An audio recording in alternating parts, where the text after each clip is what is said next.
சிறு பிள்ளைகள் என்னிடத்தில் வருகிறதற்கு இடம் கொடுங்கள், அவர்களை தடை பண்ணாதிருங்கள். ஃபாலோ ஜீசஸ் சிறுவர் ஊழியம் வழங்கும் சத்தியம் உங்களுக்குள்ளே நிகழ்ச்சிக்கு உங்களை அன்புடன் வரவேற்கிறோம். சத்தியத்தை அறிவீர்கள், சத்தியம் உங்களை விடுதலையாக்கும். கிறிஸ்துக்களை மிகவும் பிரியமானவர்களே, சிறு பிள்ளைகளை அணைத்து கொண்டு அவர்கள் மேல் கைகளை வைத்து அவரை ஆசீர்வதித்த இறைமகனாம் இயேசு கிறிஸ்துவின் நாமத்தினாலே அன்பின் வாழ்த்துதலையும் வணக்கத்தையும் தெரிவித்துக் கொள்கின்றேன். இந்த நாளின் நிகழ்வுக்காக இருந்தவாறே கண்களை மூடி நாம் ஜெபிப்போமா? நேசிக்கிற பரிசுத்தமுள்ள பிதாவே, இந்த நாளின் நிகழ்வுக்காக நன்றி செலுத்துகிறோம். சகோதர சிநேகம் நிலைத்திருக்க கடவுது என்ற வேதவசனத்தின் அடிப்படையிலே ஆண்டவரே, எல்லா நிகழ்வுகள் மூலமாகவும் இதை பார்க்கிற ஒவ்வொருவரும் கூட பேசும்படியாக ஜெபிக்கிறேன். நீங்கள் பொறுப்பெடுத்துக் கொள்ளுங்க. மீட்பர் இயேசுவின் மூலம் ஜெபிக்கிறேன் நல்ல பிதாவே, ஆமேன். தம்பி தங்கச்சி, இந்த நாளிலும் கூட பாடல் வேலைகளை கடந்து செல்ல போகிறோம். பிரான்சிஸ் அண்ணன் நமக்கு இந்த பாடல் வேலையை நடத்தி தருவாங்க. தம்பி தங்கச்சி, இன்றைக்கி நான் ஒன்று சொல்லிக் கொடுக்க போகிற பாட்டு என்னன்னா, இந்த உலகத்தில் நாம் எல்லோரிடத்திலும் அன்பாக இருக்க வேண்டும், ஒருவருக்கொருவர் அன்பாயிருங்கள் அப்படின்னு வசனம் சொல்லுது. அதை குறித்து தானே ஒரு நல்ல ஒரு அழகிய பாட்டை இப்போ நீ கேட்க போற. கேட்கலாமா?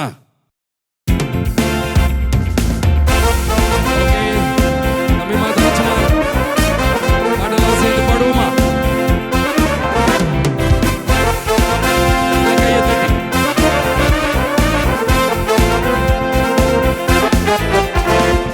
அன்பாயிருப்போம், நாம் அன்பாயிருப்போம், ஒருவரில் ஒருவர் அன்பாயிருப்போம், சண்டை போடாமல் கிண்டல் கேலி செய்யாமல் ஒருவரில் ஒருவர் அன்பாயிருப்போம். அன்பாயிருப்போம், நாம் அன்பாயிருப்போம், ஒருவரில் ஒருவர் அன்பாயிருப்போம், சண்டை போடாமல் கிண்டல் கேலி செய்யாமல் ஒருவரில் ஒருவர் அன்பாயிருப்போம். இயேசுவின் பிள்ளைகள் நாங்கள், இயேசு சொல்வதை கேட்போம். யோவான் 15:12 சொல்லியிருக்கிறார், நான் உங்களில் அன்பாயிருப்பது போல ஒருவரில் ஒருவர் அன்பாயிருங்கள். நான் உங்களில் அன்பாயிருப்பது போல ஒருவரில் ஒருவர் அன்பாயிருங்கள். நீங்கள் ஒருவரில் ஒருவர் அன்பாயிருங்கள்.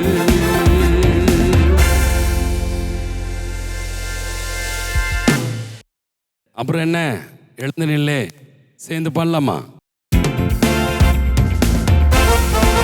ஓகே தம்பி தங்கச்சி, எல்லாரும் கைகளை தட்டி உற்சாகமா பண்ணலாமா?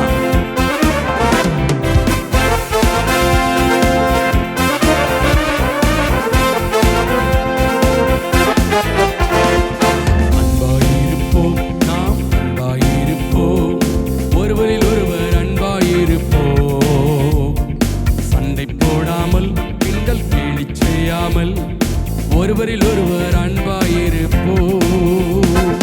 அன்பாயிருப்போம், நாம் அன்பாயிருப்போம், ஒருவரில் ஒருவர் அன்பாயிருப்போம், சண்டை போடாமல் கிண்டல் கேலி செய்யாமல் ஒருவரில் ஒருவர் அன்பாயிருப்போம். இயேசுவின் பிள்ளைகள் நாங்கள், இயேசு சொல்வதை கேட்போம். யோவான் 15:12 சொல்லியிருக்கிறார், நான் உங்களில் அன்பாயிருப்பது போல நீங்களும் ஒருவரில் ஒருவர் அன்பாயிருங்கள்.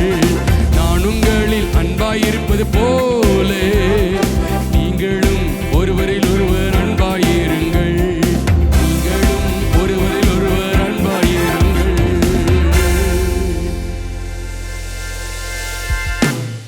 ஓகே அன்பு தம்பி தங்கச்சி, இப்போ நான் உனக்கு கற்றுக் கொடுக்க போகிற பாடல் ஒரு உண்மையை சொல்லுது.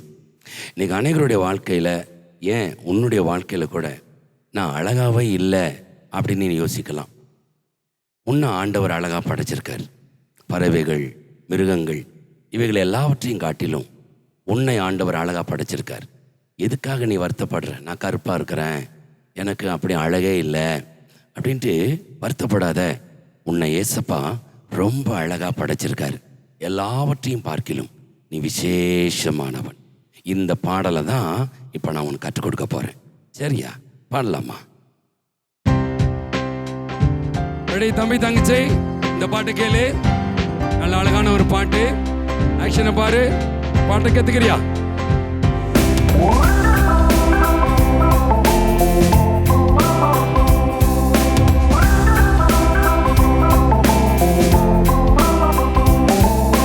மானே புள்ளி மானே நீ துள்ளி ஓடுகிறாய், இலே வண்ணமயிலே தோகை விரித்து ஆடுகிறாய். மானே புள்ளி மானே நீ துள்ளி ஓடுகிறாய், மயிலே வண்ணமயிலே தோகை விரித்து ஆடுகிறாய். குயிலே சின்ன குயிலே நீ அழகாய் பாடுகிறாய், கிளியே பச்சை கிளியே நீ அழகாய் பேசுகிறாய். குயிலே சின்ன குயிலே நீ அழகாய் பாடுகிறாய், கிளியே பச்சை கிளியே நீ அழகாய் பேசுகிறாய்.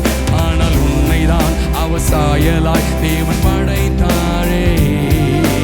தேவன் என்மேல் வைத்த அன்பு பெரியது. ஆனால் உன்னைதான் அவசாயலாய் தேவன் படைத்தாரே. தேவன் என்மேல் வைத்த அன்பு பெரியது.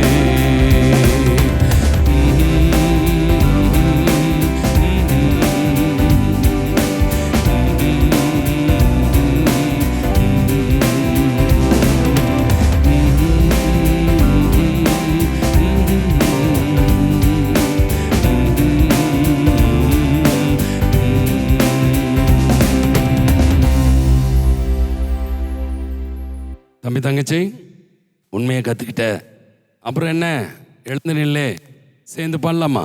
மானே அழகிய மானே, குயிலே அழகிய குயிலே, கிளியே அழகிய கிளியே. எந்திரிச்சுன்னு பார்க்கலாம். பாடலாமா? God bless you. ஓகே தம்பி தங்கச்சி, சேர்ந்து பாடுறீங்களா? ஆக்ஷன் பார்க்குறீங்களா? கைகளை தட்டி.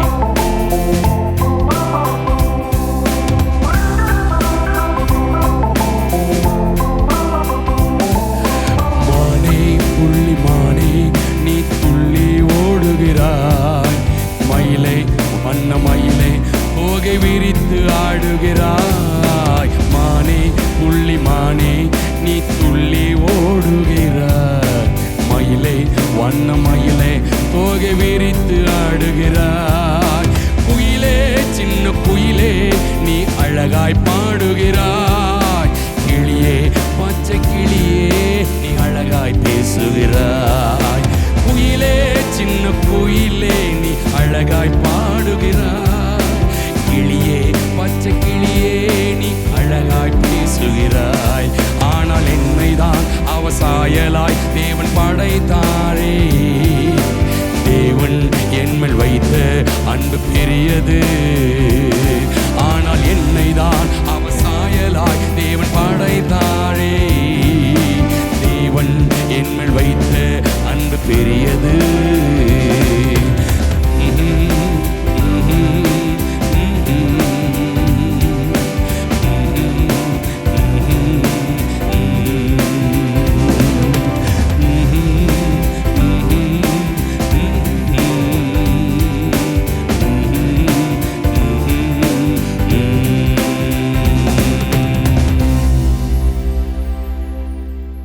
கூடி வாழ்ந்தால் கோடி நன்மை உண்டு. வீட்லேயும் கூட நம்ம அண்ணன் தம்பியோடு கூட ஒற்றுமையாக இருக்கணும். இப்போ மனப்பாடம் கற்றுக்கொள்ளலாமா? ஹாய் சில்ட்ரன், எப்படி இருக்கிறீங்களா? ரொம்ப ஆச்சரியமாக பார்க்குறீங்கள, எங்கள் அங்கிள் காணோம், யாருமே காணோன்னு பார்க்குறீங்களா? இன்னைக்கு நான் தான் உங்களுக்கு ஒரு வசனம் சொல்லி தரப்போகிறேன். எல்லாரும் என் கூட சேர்ந்து வசனம் படிப்பீங்களா? வசனம் படிச்சிங்கன்னா இன்னொரு வசனத்தை அங்கிளோட சேர்ந்து நீங்கள் படிக்கலாம். எல்லாரும் பைபிளை திறந்து சங்கீதம் 133:1 எல்லாரும் சேர்ந்து சொல்லலாமா? இதோ சகோதரர் ஒருமித்து வாசம் பண்ணுகிறது எத்தனை நன்மையும் எத்தனை இன்பமானது. எல்லாரும் சேர்ந்து இன்னொருக்க சொல்லுமா? இதோ சகோதரர் ஒருமித்து வாசம் பண்ணுகிறது எத்தனை நன்மையும் எத்தனை இன்பமானது. ஸ்வீட்டி, ரொம்ப சந்தோஷமா இருக்கு ஸ்வீட்டி. என்ன அங்கிள்? அதாவது நீ இன்னைக்கு ஒரு வசனம் சொல்லி கொடுத்தியே, எனக்கு ஐ எம் வெரி ஹாப்பி. நீங்கள்லாம் சந்தோஷமா இருக்கிறீங்களா? ஸ்வீட்டி வசனம் சொல்லி கொடுத்தது, அதுக்கப்புறம் அவங்கள பார்த்து எல்லாம் சொல்லி கொடுத்து நல்லா கற்றுக்கிட்டீங்களா? ஸ்வீட்டியோட சேர்ந்து இன்னொரு சொல்லலாமா? ஸ்வீட்டி, எனக்கு ஒரு கேள்வி. என்ன அங்கிள்? இந்த என்ன வசனம் அது? இதோ சகோதரர் ஒருமித்து வாசம் பண்ணுகிறது. ஓ, அப்போ ஒத்துமையை குறிக்குது. நீ உங்கள் வீட்டில் சண்டை போடுவியா? நீங்கள்லாம் சண்டை போடுவீங்களா? சில்ட்ரன்ஸ், தம்பி தங்கச்சி சண்டை போடுவீங்களா? சின்ன சின்னதா சண்டை வர மாதிரி இருக்குதா? ஸ்வீட்டி, நீ சண்டை போடுவியா? ம்ஹும். ஓ, நீ சண்டை போட மாட்ட. நீ நல்ல பிள்ளையா? ம், இயேசுவா பிள்ளையா? ம். அப்போ சண்டை போட மாட்டல்ல. அதான் வசனம் சொல்லுது, இதோ சகோதரர் ஒருமித்து வாசம் பண்ணுகிறது எத்தனை நன்மையும் எத்தனை இன்பமுமானது. சரியா? அப்போ நம்ம இன்னொருக்க ஸ்வீட்டியோட சேர்ந்து சேர்ந்து படிக்கலாமா? ஸ்வீட்டி எல்லாரும் சேர்ந்து எல்லார் வீட்லேயும் எல்லாரும் இந்த சொல்லணும். ஏன்னா நமக்கு சண்டை வராமல் இருக்கணும்னா இந்த வசனத்தை சொல்லி சொல்லி நம்ம ஜெபம் பண்ணணும். சரியா ஸ்வீட்டி, நீயும் சொல்வியா? சேர்ந்து சொல்லு. இதோ அங்கிள், என்னம்மா? அந்த பையன் சொல்ல மாட்டான். அவன் அவங்க அக்காவை அடிக்கிறான். உனக்கு எப்படி தெரியும்? நான் பார்த்தேன், என் வீட்டு பக்கத்து வீடு தானே. ஓ, பக்கத்து வீடா? தம்பி அக்காவை அடிக்கிறியா? அடிக்காதம்மா. சரியா? சேர்ந்து வசனம் சொல்லிடு. நல்ல தம்பி இல்ல. இதோ இதோ நான் சொல்லணுமா? ம், சரி. இதோ இதோ சகோதரர் சகோதரர் ஒருமித்து ஒருமித்து வாசம் பண்ணுகிறது வாசம் பண்ணுகிறது எத்தனை நன்மையும் எத்தனை நன்மையும் இன்பமுமானது. இன்பமுமானது. நல்லா இருக்கா வசனம்? நம்ம சின்ன தப்பு பண்ணிட்டோம்னு நினைக்கிறேன். எத்தனை நன்மையும் எத்தனை இன்பமுமானது அப்படி சொல்லணும். சரியா? இதோ சகோதரர் ஒருமித்து வாசம் பண்ணுகிறது. இதோ சகோதரர் ஒருமித்து வாசம் பண்ணுகிறது எத்தனை நன்மையும் சொல்லு. எத்தனை நன்மையும் எத்தனை இன்பமானது. எத்தனை இன்பமானது. அப்படின்னா என்ன அங்கிள்? அப்படின்னா அளவிட முடியாத நன்மை, அளவிட முடியாத இன்பம். ஒரு குடும்பத்தில் கூட்டு குடும்பமாக இருந்து சண்டை போடாமல் இருந்தால் அந்த வீட்டில் அளவிட முடியாத நன்மை வருமா, அளவிட முடியாத இன்பம் வருமா? சரியா பிள்ளைங்களா? ஃப்யூச்சர்லேயும் சரி இப்பவும் சரி நம்ம வீட்டில் யாருக்காக எதுக்காகவும் சண்டை போடவே கூடாது. நம்ம யாரையும் விட்டு கொடுக்கவே கூடாது. சரியா? சரியா? நம்ம எல்லாரும் இயேசுவ பிள்ளைங்க தானே? சரியா? இன்றைக்கி நம்ம இந்த வசனத்தை படித்தாச்சு. அடுத்த முறை இந்த வசனத்தில் நம்ம இன்னொரு வசனத்தை ஸ்வீட்டியோடு சேர்ந்து இல்லை நம்ம புது நண்பர்களோடு சேர்ந்து கற்றுக்குவோம். சரியா? பாய். இப்போ ஒரு அருமையான ஒரு நாடகத்தை பார்க்க போகிறோம். என் ஃப்ரெண்டை யாராவது பார்த்தீங்களா? நீங்க யாராவது பார்த்தீங்களா? வாரன்னு சொன்னா நான் ஆளை காணுமே. ஐயோ, இவனோட பெரிய தொல்லையா போச்சே. என் ஃப்ரெண்டை பார்க்காம என்னால இருக்க முடியலையே. ஃபோன் பண்றேன். ரிங் போகுது. ஹலோ மாப்ள. நண்பா, சொல்லுங்க மாப்ள. எங்கடா இருக்க? என்னடா கேள்வி? நான் எங்க இருப்பேன்? துபாயில இருப்பேன். ஊர்ல தாண்டா இருக்கேன். அப்படியா? ஆமா. சரி, எங்க நிக்க? நான் நம்ம காலேஜ் கிட்ட நிக்கேன் பாரு. காலேஜ் கிட்டயா? ஆமா. அந்த காலேஜ் கிரவுண்ட் கிட்டயா? அங்கேதான். நம்ம இடம் எப்பவுமே அங்கதானே மாப்ள. நானும் அங்கதானே நிக்கேன். சரி. கிரவுண்ட் கிட்ட ஒரு போஸ்ட் இருக்கு பாத்தியா? ஆமா. அந்த போஸ்ட்ல தான் அப்படி சாஞ்சிட்டு இருக்கேன். என்ன மாப்ள சொல்ற? நானும் அந்த போஸ்ட்ல தான் சாஞ்சிட்டு இருக்கேன் பாரு. நீனும் அந்த போஸ்ட்ல தான் சாஞ்சிட்டு இருக்கியா? ஆமா மாப்ள. எங்கடா நிக்கிற? அங்க பாரு மாப்ள. இங்கதான் நின்னியா? ஆமா மாப்ள. ஐயோ, நான் தெரியாம போன் பண்ணிட்டேனே. சரி, பார்க்காம என்னால இருக்கவே முடியல. எனக்கு தான் மாப்ள. உன்னைய பார்க்காம உன்னை பிரிஞ்சு இருக்கவே முடியல பாரு. அத இப்பதான் உன்னை பத்தி பெருமையா சொல்லிட்டு இருந்தேன். நீ சொல்லிருப்பா. ஆமா, காலையில சாப்பிட்டியா? பிறகு சாப்பிடாம இருக்க முடியுமா மாப்ள? என்ன சாப்பிட்ட? 10 இட்லி. 10 இட்லியா? ஆமா. அப்படியே சூடா எண்ணெயில பொரிச்சுக்கிட்டு இருந்தாங்க எங்க அம்மா. பூரி அதுல ஒரு 5. அம்மா எப்படி? அப்புறம் ஒரு 3 நல்ல மொறுன்னு பருப்பு வடை. அது எத்தனை? அது ஒரு 3. சும்மா. ஆமா மாப்ள. சரி. ஆமா மாப்ள, நீ என்ன சாப்பிட்ட? நானா 3 வடை 5 பூரி. அட 10 இட்லி. அப்படி ஓடு. மாப்ள, பாத்தா இதுல கூட நம்ம எவ்வளவு ஒற்றுமையா இருக்கோம். நாம யாரு தெரியுமா? மாப்ள, இணை பெரியா நண்பர்கள். இப்படியே நம்ம கடைசி வரைக்கும் இருக்கணும்.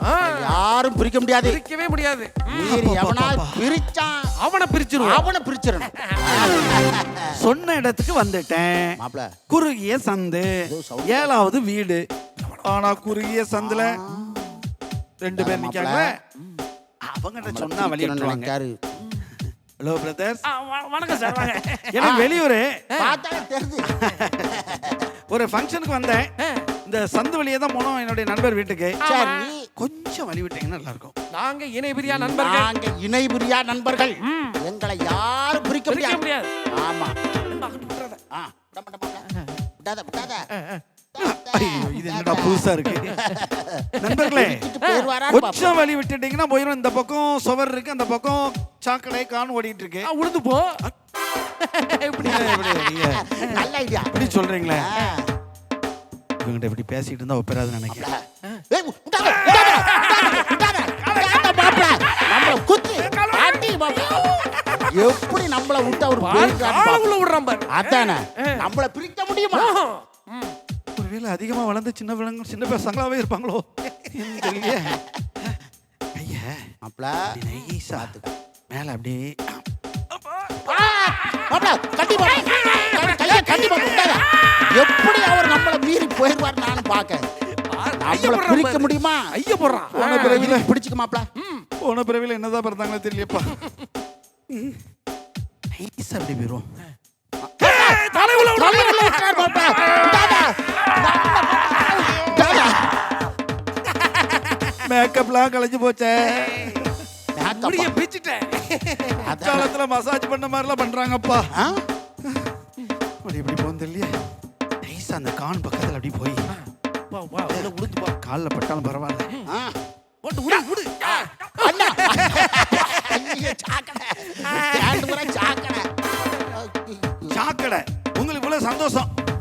நண்பர்களே, நீங்க நல்ல ஃப்ரெண்ட்ஷிப் வாழ்ந்துட்டு இருக்கீங்க, ரொம்ப சந்தோஷம்.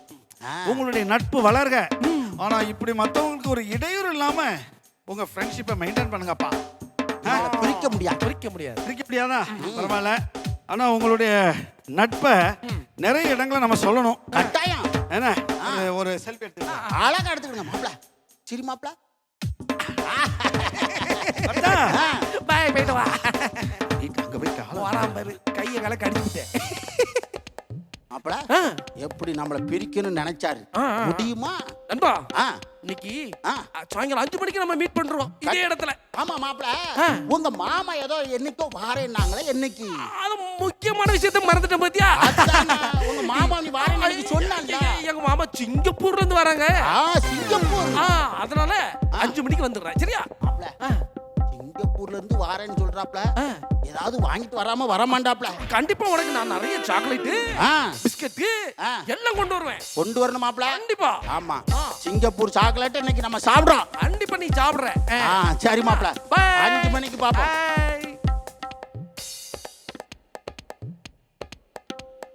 மாப்ள 5 மணிக்கு வாரேன்னா கரெக்டா 5 மணிக்கு வந்துருவானே. மாப்ள, பாத்தியா, கரெக்ட் கான் மாதிரி வந்துட்ட மாப்ள.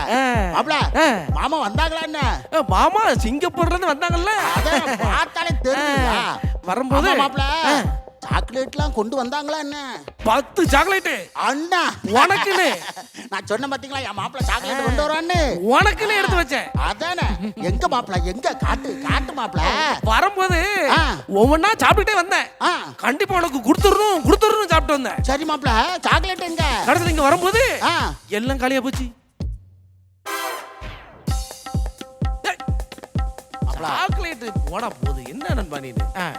மாப்ள, சாக்லேட் எங்க மாப்ள? அது காலியா போச்சு. அவ்வளவுதான், முடிஞ்சு போச்சு. சரி, உன்னை எப்படியோ நான் பெருமையா சொல்லியிருந்தேன் மாப்ள. பரவாயில்ல, உனக்கு தான் கொண்டு வந்தேன் பாத்துக்க. எப்படி காலி ஆயிட்டு அப்புறம் சோள வலிச்ச மாதிரி இருக்கு. சரி மாப்ள, வேற எதுவும் வாங்கிட்டு வந்தாங்களா? வாங்கிட்டு வந்தாங்க. வாங்கிட்டு வராம இருப்பாங்களா? அதானே. எங்க மாமா சிங்கப்பூர்ல இருந்து மாப்ள பேனா கொண்டு வந்தாங்க. மாப்ள, பாத்தியா, அழகா இருக்கு மாப்ள. கொஞ்சம் தாயேன், ஒரே ஒரு கத்தா நான் பாத்துட்டு தரேன் மாப்ள. இத பாரு, நல்லா பாத்துக்க. இத சிங்கப்பூர் பேனா மாப்ள. இப்படி அமுக்கணும்.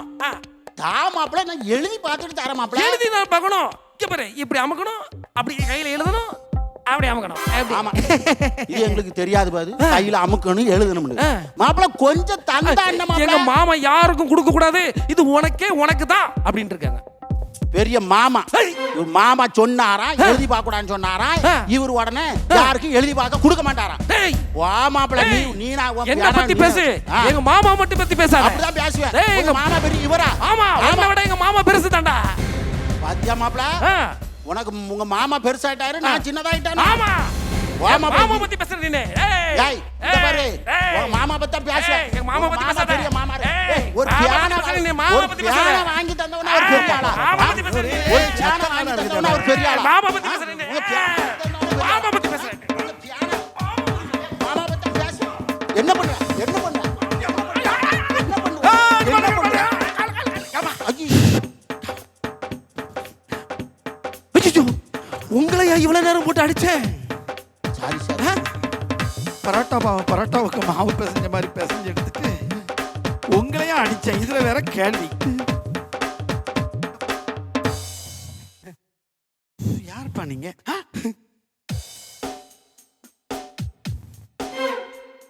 ஏய், காலையில நான் இந்த இடத்துல இருந்து கிராஸ் பண்ணி போகும்போது எனக்கு வழி விடாம நட்பை மெயின்டைன் பண்ணிட்டு இருந்தீங்க. அந்த ஃப்ரெண்ட்ஸ் தானே? ஆமா ஆமா சார். என்னப்பா இது? இல்ல என்னங்க சார், பின்ன நான் சொல்றேன் சார். இங்க வாங்க சார். நான் சொல்றேன் என்ன சார். நடக்குது? நான் சொல்றேன் சார். இங்க வாங்க நான் சொல்றேன் சார். ஒரு நான் பியானோ சொல்றேன் சார். சார், நான் ஒரு சொல்றேன் சார். பியானோ நான் சொல்றேன் சார். நான் சொல்றேன் சார். சார், எப்பா அதை விடுங்கப்பா. நான் எந்த ஊர்லயும் இந்த பாடுபட்டது இல்லப்பா. ஆமா, முதல்ல நீ சொல்லு. சார் வேற ஒண்ணும் இல்ல சார். நீங்களே பாத்தீங்க. மாமா பத்தி பேசுற சார். மாமா பத்தி. ஆஃப்டர் ஆல் ஒரு பேனா சார். ஒரு பேனா சார். சரி. அவங்க சிங்கப்பூர்ல இருந்து ஒரு மாமா வாங்கிட்டு வந்தாங்க. சார், எங்க மாமா யாருக்கு கொடுக்க கூடாது சொல்லிருக்காங்க. நல்ல கவனிங்க சார். கொஞ்சம். நல்ல கவனிங்க சார். சாக்லேட் வாங்கிட்டு வரேன் நான் சார். சரி, அதை தின்னுட்டானா. சரி. சரி, போனா போதும். ஒரு பேனாவை காட்டினான் சார். சிங்கப்பூர் பேனான்னு சொன்னான். மாமா பத்தி பேசுறேன் சார். மாமா பத்தி பேசுறேன் சார். ஏய், தப்பு வந்து சார். தம்பி கொஞ்சம் அமைதியா இந்த இரு. காலத்துல- பஞ்சாயத்து விவரம் கேட்டீங்களா? அந்த பேனாவை தாடா, எழுதி பார்த்துட்டு தாரேன். இவ்வளவு தான் சார் சொன்னேன். சார், எங்க மாமா யாருக்கு கொடுக்க கூடாதுன்னு சொல்லிருக்காங்க. யாரும் கொடுக்க கூடாது சார், அவங்க மாமா பெரிய ஏய், மாமாவா? மாமா பத்தி பேசுறேன் சார். மாமா பத்தி பேசுறேன். சரி, பெரியவங்களுக்கு மதிப்பு கொடுக்கணும். ஆ, தம்பி, ஆ. யாருமே எங்களை பிரிக்க முடியாது. எந்த பிரச்சனை வந்தாலும் நாங்க பிரிய மாட்டோம். நாங்க அப்படிப்பட்ட நண்பர்கள்னு காலையில எனக்கு வழி விடாம நட்பா இருந்தீங்களே, இப்போ ஒரு பேனா உங்களை பிரிச்சு வச்சிருக்கு. உங்களுடைய ஒற்றுமையை, உங்களுடைய நட்பை களங்கப்படுத்தி இருக்க ஒரு பேனா. இந்த பேனா எங்க பார்ப்போம். ஒரு மிஞ்சி போனா நல்லா பக்குவமா வச்சு எழுதுனா ஒரு 6 மாசம். 6 மாதம் பயன்பாட்டில் இருக்கிற ஒரு பேனாவுக்காக ரொம்ப வருஷமா நீங்க பாராட்டி வந்த நட்பை இப்படி மிதிச்சு தள்ளலாமா? தம்பி, அவன் தான் புது பேனாங்கிற ஆசையில தரல. பரவாயில்ல, என் நண்பன் தானே அப்படின்னு நீங்க கொஞ்சம் பொறுமையா இருந்திருக்கலாம். மாமா பத்தி பேசாம இருந்திருக்கலாம். நீ கூட செஞ்ச தப்பு தம்பி. தம்பி, இயேசு கிறிஸ்து இந்த உலகத்துல வந்திருக்கும் போது நட்புக்கு அடையாளமா தன் உயிரையே கொடுக்கணும்னு சொன்னாரு. நீ ஒரு பேனாவும் கொடுக்கல, அவர் தன் உயிரே தந்திருக்கிறார். அவரே இந்த உலகத்துக்கு வந்திருக்கிறார். நாம நட்பை என்னைக்குமே விட்டுறக்கூடாது. தாரானும் தரலையும். நீ அப்படிக்கே அதுக்காக தராவும் இருக்கக்கூடாது, கொடுக்கணும். சரியா? உயிரையே கொடுக்கணுங்கும் போது இதெல்லாம் ஏமாத்திரம். எப்போதும் ஒற்றுமையா இருக்கணும், பொறாமப்படக்கூடாது, எரிச்சல் படக்கூடாது. அல்ல, புரியுதா? சார், ரொம்ப சந்தோஷமா இருக்கு. நண்பா, நீங்க மன்னிச்சிடுங்க சார். ஏன்டா பரவாயில்ல, மன்னிப்பு கேட்க வேண்டாம். நண்பா, கையை உன்னை அடிச்சிட்டேனோட என்ன மன்னிச்சிடுடா. இந்த பேனாவை நீ வச்சுக்க. மாப்பிள, கை பிடிச்சிடுங்க. கையை முதல்ல நல்லா கை கொடு. மாப்பிள, இந்த பேனா இல்ல மாப்பிள, எனக்கு நீ தான் முக்கியம். நீ தான் எனக்கு முக்கியம். இந்த பேனாவை நீனா வச்சுக்க மாப்பிள. இந்த பேனாவை நீயே வச்சுக்கடா. வேண்டாம் மாப்பிள, எனக்கு நீ போதும் மாப்பிள. இந்த பேனாவை நீயே வச்சுக்க. இல்ல மாப்பிள, நீ சரி வச்சுக்க. சரி சரி சண்டை போடாதீங்க.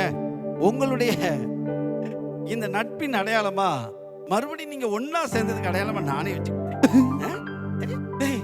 மாப்பிள, பேனா போனா போதுடா. போட்டு மாப்பிள, நமக்கு நீ தான் ஆமாடா. முக்கியம் எப்பவுமே. உங்க ஃப்ரெண்ட்ஷிப்பை எல்லா இடத்துலயும் செய்யறேன்னு சொல்றேன். கட்டாயம் சொல்லுவேன். கண்டிப்பா. என்ன மெயின்டைன் பண்ணுங்க. Thank you sir. ரொம்ப நன்றி சார். ரொம்ப நன்றி. நம்ம வீட்டில் அண்ணன், தம்பி, அக்கா, தங்கச்சி எல்லாம் ஒற்றுமையாக இருக்கணும்னா ஏசப்பா விரும்புகிறாங்க. இதை குறித்ததான பைபிள் சம்பவத்தை இப்போ கற்றுக்கொள்ளலாமா? வணக்கம் அன்பு பிள்ளைங்களே, மகிழ்ச்சியாக இருக்கிறீங்களா? ஒவ்வொரு நாளும் நம்ம வாய்ப்பு கிடைக்கிற நேரங்கள்லாம் ஆண்டவர் நமக்கு தந்த பைபிள் திருவிவிலியம் அதில் உள்ள முதல் பகுதி ஆதியாகம புத்தகம், சரியான தமிழில் அதுக்கு தொடக்க நூல்னு சொல்லி பேர். அதில் ஒவ்வொரு அதிகாரமாக நீங்கள் பார்த்துருப்பீங்கன்னு நினைக்கிறேன். இன்றைக்கு நம்ம 4ஆம் அதிகாரத்தில் உள்ள சம்பவத்தை ஆண்டவர் நமக்கு கற்றுத்தர போகிறாங்க. அதுக்கு முந்தி ஆண்டவரே எங்கள் மனசை இதுக்கு தயார்படுத்தணுமே அப்படின்னு சொல்லி ஜெபம் பண்ணலாமா? கண்ணை மூடி கையை கூப்பி ஏசப்பாட்ட நம்ம பேச போகிறோம். ஜெபம். எங்கள் அன்பு தந்தையே, இந்த நல்ல வேலைக்காக நன்றி சொல்கிறோம். நீர் எங்களுக்கு தந்த பைபிள் மூலமாக நீர் எங்களுக்கு கற்றுத்தருகிறவைகளை நாங்கள் தெளிவாக உணர்ந்து உமக்கு கீழ்ப்படிந்து நடக்க எங்களுக்கு உதவி செய்யும். இயேசுவின் பெயரில் உம்மிடம் வேண்டுகிறோம். ஆமீன். கடந்த நாட்களில் நம்ம 3 அதிகாரத்தில், அதாவது ஆதியாகம தொடக்க நூலில் உள்ள 3 அதிகாரத்தில் பார்த்தோம். என்ன வரைக்கும் நடந்திருக்கும் உங்களுக்கு? அருமையான தோட்டத்தை ஆண்டவர் கொடுத்தாரு. நல்ல பழங்களை, அழகான ருசியான பழங்களை சாப்பிட ஆண்டவர் ஏற்பாடு பண்ணியிருந்தார். ஆனால் நிலைமை என்ன நடந்துச்சு? இவங்க ஒரு தவறு செஞ்சிட்டாங்க, இல்லாட்டி பாவம்னு சொல்லி சொல்கிறோம். பாவம்னா என்ன உங்களுக்கு சொன்ன ஞாபகம் இருக்குதா? ஆண்டவர் எதெல்லாம் செய்யக்கூடாதுன்னு சொல்லியிருக்கிறாரோ அதை செஞ்சாலும் பாவம்தான், எதையெல்லாம் செய்யணும்னு சொல்லியிருக்கிறாரோ அதை செய்யாமல் இருந்தாலும் பாவம்தான். இந்த 2 விஷயத்தை இந்த ஆதாம் ஏவாள் கொஞ்சம் கவனக்குறைவாக இருந்து செய்ய மறந்ததுனால, ஏன் சாப்பிட வேண்டிய பழத்தை இவங்க சாப்பிடலை, சாப்பிடக்கூடாத பழத்தை இவங்க என்ன செஞ்சாங்க? சாப்பிட்டாங்க. வாழ்க்கையில் இவங்க தவறிட்டாங்க. இதன் விளைவு என்ன நடந்துச்சு? அவர்கள் தீமையை அறிந்து கொண்டார்கள். நன்மையை மட்டும் என் பிள்ளைகள் தெரிஞ்சுக்கிடணும், நல்லா இருக்கணும்னு எதிர்பார்த்த ஆண்டவர்கிட்ட இவங்க நாங்கள் தீமையும் செய்வோம்னு சொல்லி தவறு செஞ்சு நிரூபிச்சிட்டாங்க. அதன் விளைவாக தண்டனையாக இவங்களுக்கு தோட்டத்தில் இருந்து இவங்களை வெளியே அனுப்பிட்டாங்க. தோட்டத்துக்குள்ளேயே அவங்கள இருக்க விடலை. இவங்க குறுக்கு புத்தியில் அந்த சாவே தராத ஒரு பழம் ஒன்று இருக்கு இல்லையா, ஜீவ விருட்சம், வாழ்வு தரும் மரத்தினுடைய பழத்தை சாப்பிடக்கூடாது என்பதற்காகத்தான் தோட்டத்துக்கு ஒரு பாதுகாப்பு வச்சுருக்கிறாங்க. ஆண்டவர் என்று நமக்கு பல வாய்ப்புகளை கொடுத்துக்கிட்டே இருக்கிறாங்க. நாம் வாழ்வதற்கு அவர் பல்வேறு சூழல்களை உருவாக்கி இருக்கிறாங்க.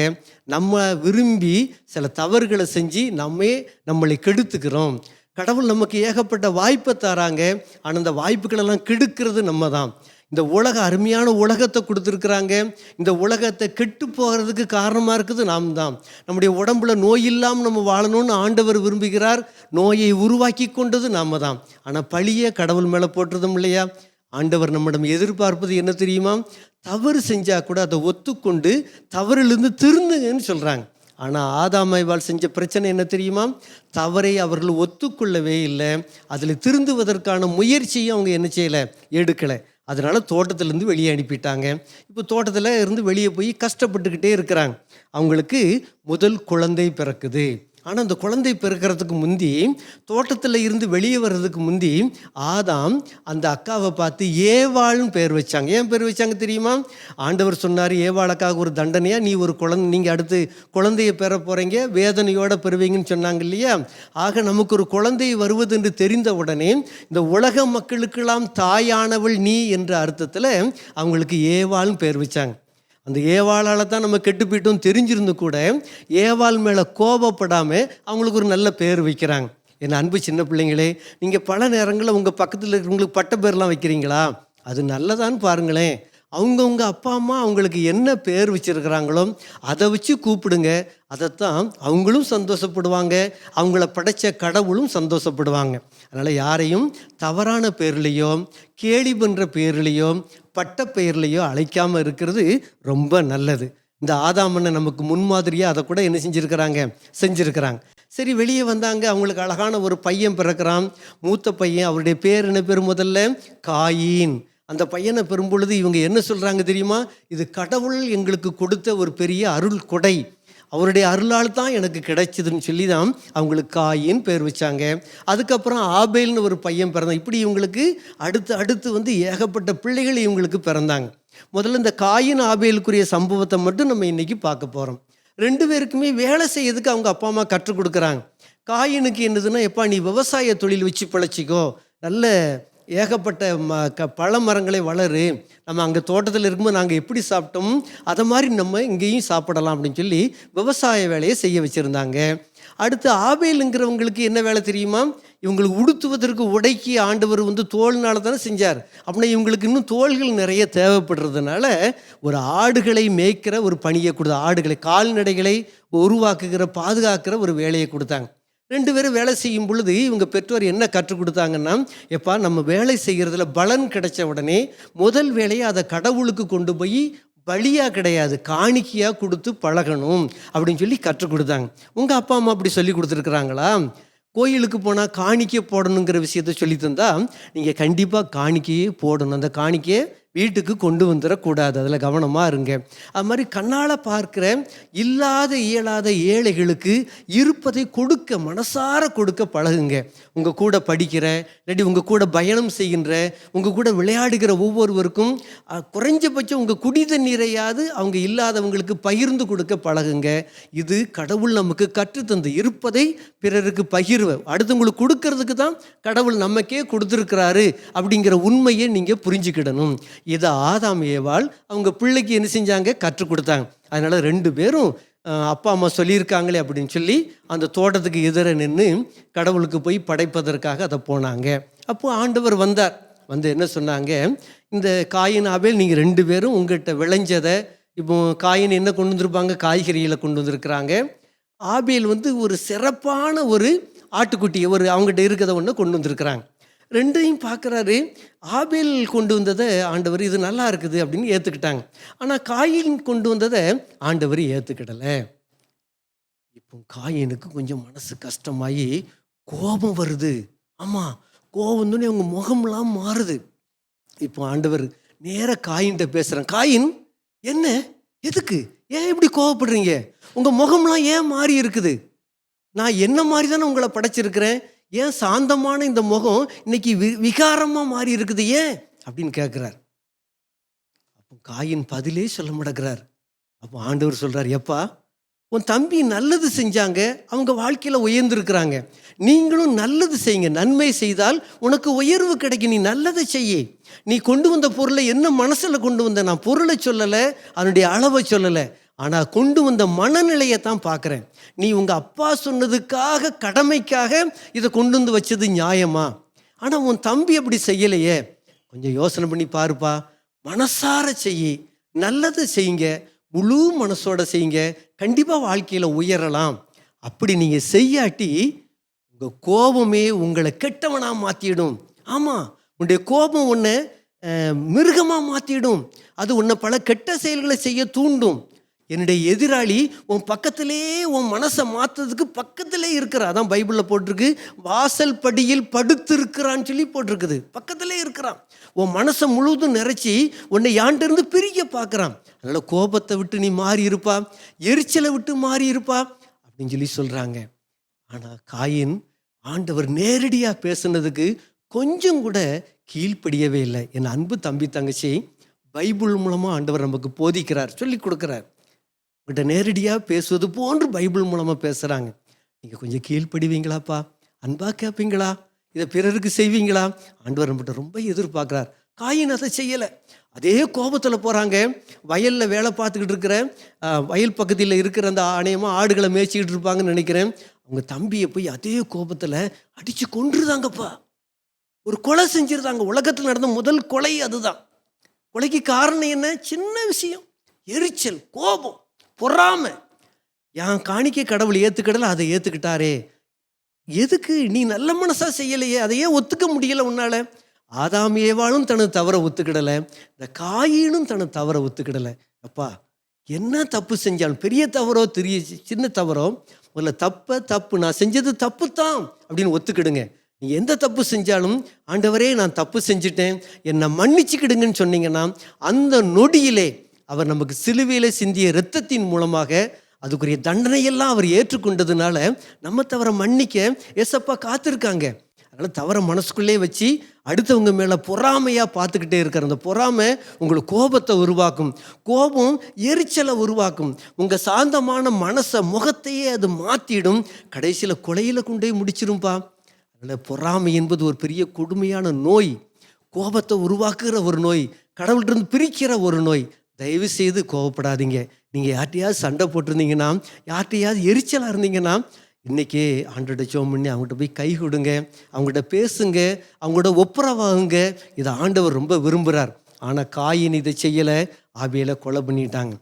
உடனே ஆண்டவர் திருப்பியும் காயின்ட்ட வர்றார். காயின், தம்பி எங்கப்பா அப்படின்னு கேட்குறார். அதெல்லாம் தெரியாது. எவ்வளோ பெரிய பொய் பார்த்தீங்களா? காயின், என்ன இப்படி சொல்கிறீங்கன்னு சொல்லி கேட்டிருப்பாங்க. நான் என்ன அவனுக்கு போலீஸ்காரரா, காவலாளியா, ஏன்ட்ட கேட்குறீங்க? இவ்வளோ பெரிய தவறான பதில் பார்த்தீங்களா? பொய் வேற சொல்கிறது, தான் பொறுப்பில் இருந்து விலகி போகிறது. அன்பு பிள்ளைங்களே, உங்களுக்கு கீழே உங்கள் வீட்டில் தம்பி தங்கச்சி இருக்கலாம், இல்லாட்டி உங்கள் கூட படிக்கிறவங்க இருக்கலாம், உங்கள் அப்பா அம்மா இருக்கலாம். எல்லாருக்கும் நீங்கள் தான்ப்பா பொறுப்பு. ஒரு பெஞ்சில் நீங்கள் உட்காந்துருக்கீங்கன்னா உங்கள் பக்கத்தில் இருக்கிறவங்களும் நீங்கள் தான் பொறுப்பு. அவங்கள நானாக பார்த்துக்கிட்டு இருக்கணும் அப்படின்னு கேள்வியே கேட்கக்கூடாதுப்பா. நீங்கள் பொறுப்பாளி. காயின் தனது பொறுப்பை தவற விட்டாங்க, ஆண்டவர்கிட்ட பொய் சொன்னாங்க. அன்றைய விளைவு என்ன தெரியுமா? ஆண்டவர் சொன்னார், எப்பா நீ அவனை கொன்னுட்ட, அதை நான் பார்த்துக்கிட்டு தான் இருந்தேன், ஏன் இப்படி செஞ்சுட்ட? இதனால் உங்கள் அப்பா அம்மாவுக்கு எப்படிலாம் தண்டனை கிடைச்சதோ அதை மாதிரி உனக்கும் தண்டனை. நீ இந்த பூமியில் இன்னும் சந்தோஷமாக வாழ முடியாது, ஒரு இடத்துல நிலையாக இருக்க முடியாது, போய் அலைஞ்சிக்கிட்டே தான் இருப்ப, பரிதவிப்பட்டு அலைஞ்சிக்கிட்டே இருப்பேன். ஆமாம், உனக்கு வாழ்க்கை மோசமாக போயிடும். உனக்கு விவசாயத்தில் நீ விவசாய வேலை தானே பார்த்த, அதில் நீ நன்மையை பெற முடியாதுப்பா அப்படின்னு சொல்கிறாங்க. அப்போமாவது மன்னிப்பு கேட்கணும் இல்லையா? ஆனால் கேட்கல. ஆமாம், நீங்கள் தந்த தண்டனை என்னால் ஏற்றுக்கிடையே முடியாது, என்ன இப்படி தண்டனை தாரீங்க அப்படின்னு தான் சொல்கிறாரு. தம்பி, நீங்கள் செஞ்ச தப்பை யாராவது உணர்த்துருனா, ஐயோ நான் தப்பு செஞ்சுட்டேனா மன்னிச்சுக்கிடுங்க, நான் திருந்திருந்தேன் அப்படின்னு சொல்ல பழகுங்க. காயின் அதை செய்யவே இல்லையேப்பா, செய்யலையே, உணரலையே. ஆண்டவரே, உணர்வுள்ள ஒரு மனசை எனக்கு தாங்கன்னு ஏசப்பாட்ட கேட்பீங்களா? ஆண்டவர் தர காத்திருக்கிறார். அவர் உங்களுக்குள்ளே இருந்து உணர்த்த காத்திருக்க, தூய ஆவியாக உங்களுக்குள்ளே இருக்கிறார். ஆண்டவர் சொல்கிறதுக்கு நீங்கள் கீழ்ப்படிய பழகுங்க. ஆனால் காயின் என்ன சொன்னாங்க தெரியுமா?